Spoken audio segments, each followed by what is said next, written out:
Alain Fournier, Le Grand Maune.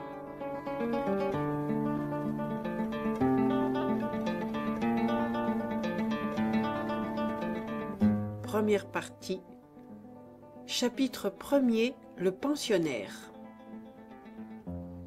Il arriva chez nous un dimanche de novembre 1890.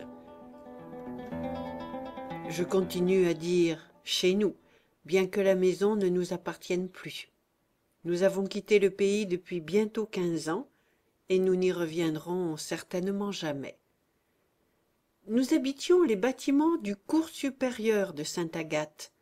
Mon père, que j'appelais Monsieur Sorel, comme les autres élèves, y dirigeait à la fois le cours supérieur, où l'on préparait le brevet d'instituteur, et le cours moyen. Ma mère faisait la petite classe.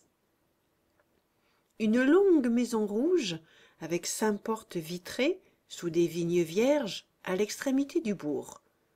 Une cour immense, avec préaux et buanderies, qui ouvrait en avant sur le village par un grand portail.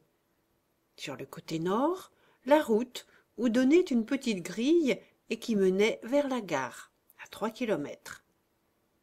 Au sud et par derrière, des champs, des jardins et des prés qui rejoignaient les faubourgs.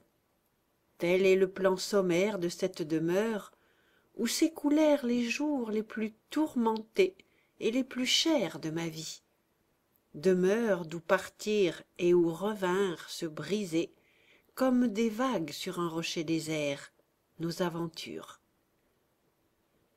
Le hasard des changements, une décision d'inspecteur ou de préfet, nous avait conduits là.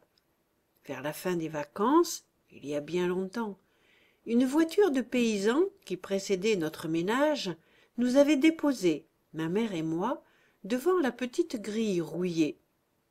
Des gamins qui volaient des pêches dans le jardin s'étaient enfuis silencieusement par les trous de la haie.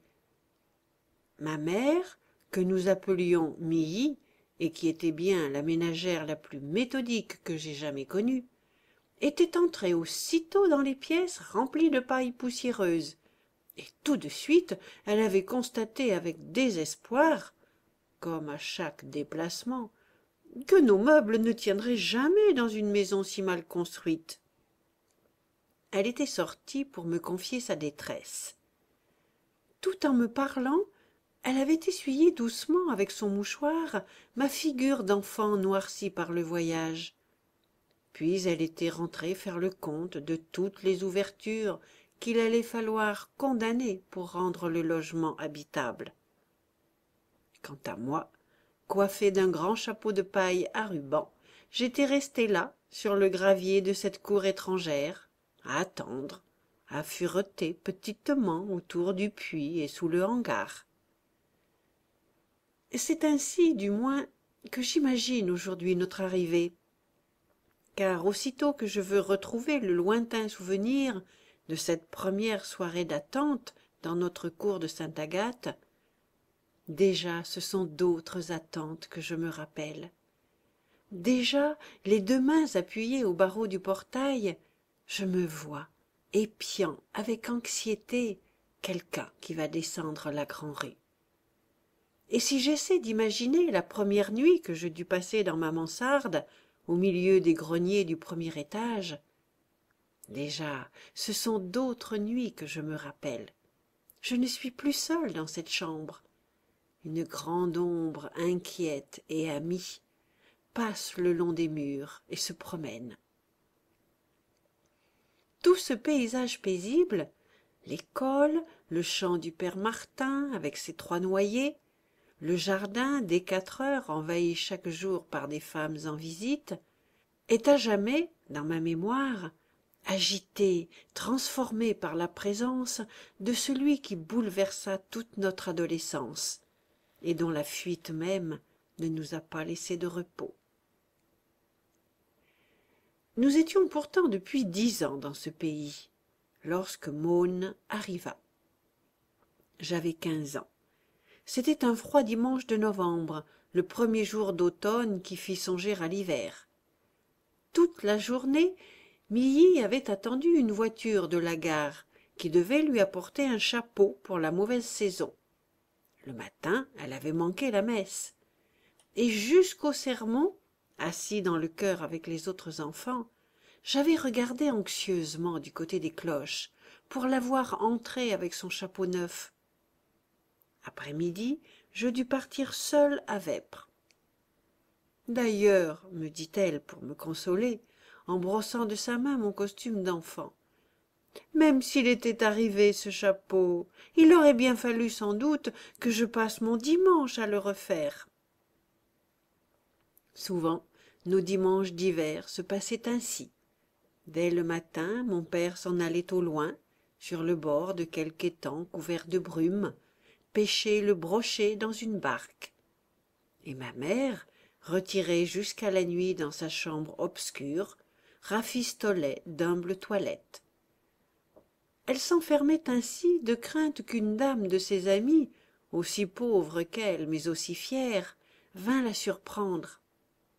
Et moi, les vêpres finies, j'attendais, en lisant dans la froide salle à manger, qu'elle ouvrît la porte pour me montrer comment ça lui allait. Ce dimanche-là, quelque animation devant l'église me retint dehors après vêpres. Un baptême sous le porche avait attroupé des gamins. Sur la place, plusieurs hommes du bourg avaient revêtu leurs vareuses de pompiers, et, les faisceaux formés, transis et battant la semelle, ils écoutaient Boujardon, le brigadier, s'embrouiller dans la théorie. Le carillon du baptême s'arrêta soudain, comme une sonnerie de fête qui se serait trompée de jour et d'endroit. Boujardon et ses hommes, l'arme en bandoulière, emmenèrent la pompe au petit trot, et je les vis disparaître au premier tournant, suivis de 4 gamins silencieux, écrasant de leurs grosses semelles les brindilles de la route givrée, où je n'osais pas les suivre. Dans le bourg, il n'y eut plus alors de vivant que le café Daniel, où j'entendais sourdement monter puis s'apaiser les discussions des buveurs. Et, frôlant le mur bas de la grande cour qui isolait notre maison du village, j'arrivai un peu anxieux de mon retard à la petite grille. Elle était entr'ouverte, et je vis aussitôt qu'il se passait quelque chose d'insolite. En effet, à la porte de la salle à manger, la plus rapprochée des 5 portes vitrées qui donnaient sur la cour, une femme aux cheveux gris, penchée, cherchait à voir au travers des rideaux. Elle était petite, coiffée d'une capote de velours noir à l'ancienne mode. Elle avait un visage maigre et fin, mais ravagé par l'inquiétude. Et je ne sais quelle appréhension, à sa vue, m'arrêta sur la première marche, devant la grille. « Où est-il passé, mon Dieu ?» disait-elle à mi-voix. « Il était avec moi tout à l'heure. Il a déjà fait le tour de la maison. Il s'est peut-être sauvé. » Et, entre chaque phrase, elle frappait au carreau 3 petits coups à peine perceptibles. Personne ne venait ouvrir à la visiteuse inconnue. Milly, sans doute, avait reçu le chapeau de la gare, et, sans rien entendre, au fond de la chambre rouge, devant un lit semé de vieux rubans et de plumes défrisées, elle cousait, décousait, rebâtissait sa médiocre coiffure. En effet, lorsque j'eus pénétré dans la salle à manger, immédiatement suivie de la visiteuse, ma mère apparut tenant à 2 mains sur la tête des fils de laiton, des rubans et des plumes, qui n'étaient pas encore parfaitement équilibrés. Elle me sourit, de ses yeux bleus fatigués d'avoir travaillé à la chute du jour, et s'écria « Regarde, je t'attendais pour te montrer !» Mais, apercevant cette femme assise dans le grand fauteuil, au fond de la salle, elle s'arrêta, déconcertée. Bien vite, elle enleva sa coiffure, et, durant toute la scène qui suivit, elle la tint contre sa poitrine, renversée comme un nid dans son bras droit replié. La femme à la capote, qui gardait entre ses genoux un parapluie et un sac de cuir, avait commencé de s'expliquer, en balançant légèrement la tête et en faisant claquer sa langue comme une femme en visite. Elle avait repris tout son aplomb. Elle eut même, dès qu'elle parla de son fils, un air supérieur et mystérieux qui nous intrigua. Ils étaient venus tous les deux en voiture de la Ferté-d'Angilon, à 14 kilomètres de Sainte-Agathe. Veuve et fort riche, à ce qu'elle nous fit comprendre, elle avait perdu le cadet de ses 2 enfants, Antoine, qui était mort un soir au retour de l'école pour s'être baigné avec son frère dans un étang malsain. Elle avait décidé de mettre l'aîné, Augustin, en pension chez nous pour qu'il pût suivre le cours supérieur. Et aussitôt elle fit l'éloge de ce pensionnaire qu'elle nous amenait. Je ne reconnaissais plus la femme aux cheveux gris que j'avais vue courbée devant la porte 1 minute auparavant, avec cet air suppliant et hagard de poule qui aurait perdu l'oiseau sauvage de sa couvée. Ce qu'elle contait de son fils, avec admiration, était fort surprenant. Il aimait à lui faire plaisir, et parfois il suivait le bord de la rivière, jambes nues, pendant des kilomètres, pour lui rapporter des œufs de poule d'eau, de canards sauvages, perdus dans les ajoncs. Il tendait aussi des nasses. L'autre nuit, il avait découvert dans le bois une faisane prise au collet. Moi, qui n'osais plus rentrer à la maison quand j'avais un accroc à ma blouse, je regardais Milly avec étonnement. Mais ma mère n'écoutait plus. Elle fit même signe à la dame de se taire. Et, déposant avec précaution son nid sur la table, elle se leva silencieusement comme pour aller surprendre quelqu'un. Au-dessus de nous, en effet, dans un réduit où s'entassaient les pièces d'artifice noircies du dernier 14 juillet, un pas inconnu, assuré, allait et venait, ébranlant le plafond, traversait les immenses greniers ténébreux du premier étage et se perdait enfin vers les chambres d'adjoints abandonnées, où l'on mettait sécher le tilleul et mûrir les pommes.